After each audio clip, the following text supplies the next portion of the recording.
मुंजल, आप हमें ये बताइए कि आज एक जो एस्पायरिंग होटेलियर है,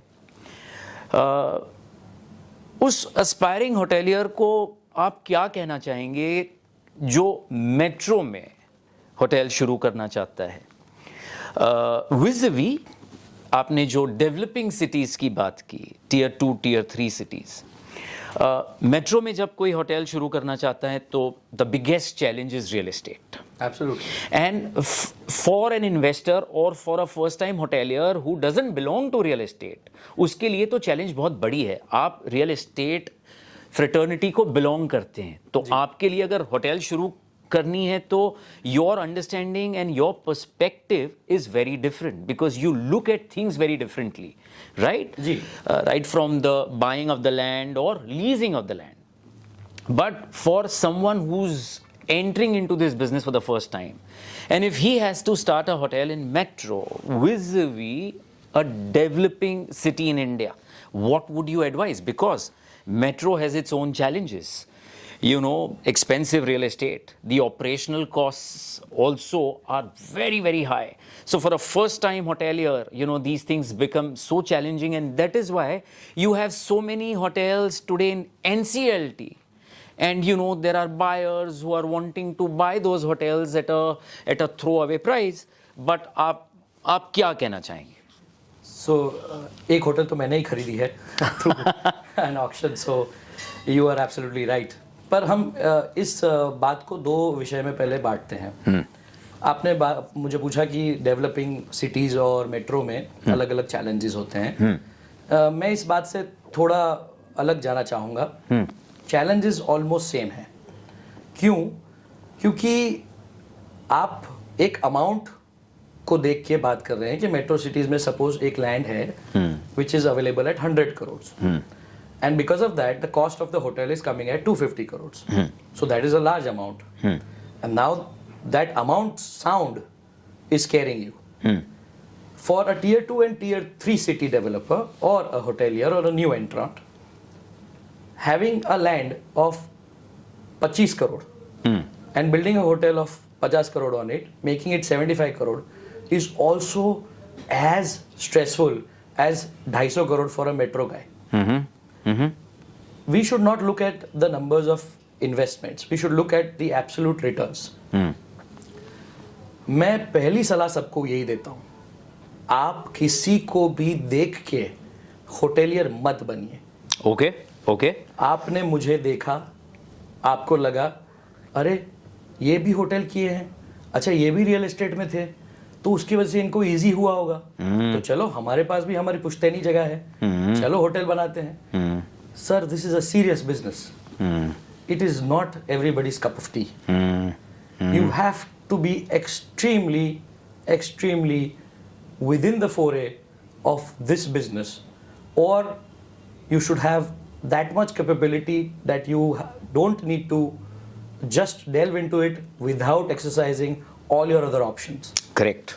Metros में sir, like you rightly said that there are operational cost issues, there are real estate issues, there are manpower issues. So before we talk about mitigating those issues, if I were to talk about the challenges of a metro, real estate transactional issues are the main impediment. If they are at 50% of your cost, then it's impossible for you to recover. Because even a small child can understand that if you are investing 1 rupee in land, 1 rupee in a hotel, how can that 2 rupees get the return from a 1 rupee investment? Because your land is not going to be performing. Correct. Your rupee in the hotel that you've invested is supposed to fetch the return for the land also. Correct. So the 1 rupee investment you are trying to burden over the 2 rupees that you've invested. That will not work out in numbers.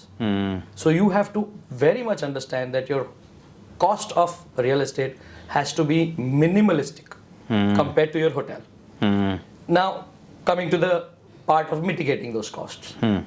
We've adopted a new model to mitigate those costs.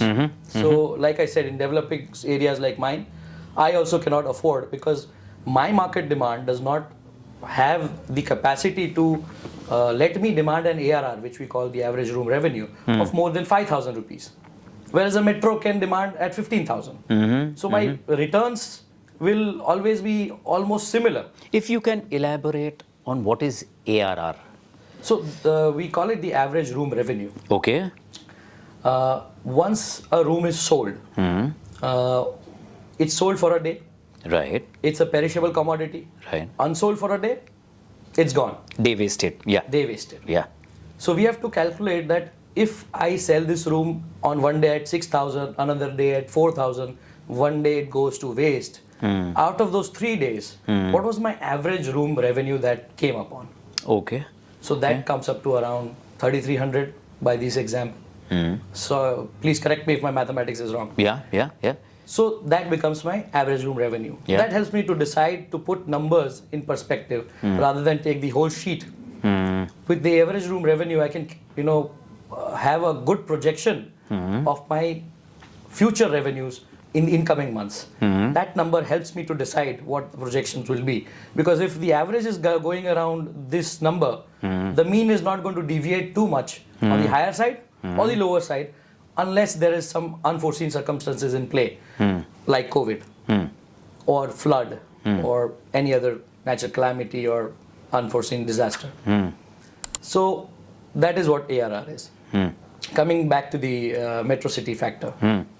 So if you are not very consumed by understanding the numbers, where your land cost is not taken into consideration, you will falter. What we have done is that now we enter into lease models in which the land is leased.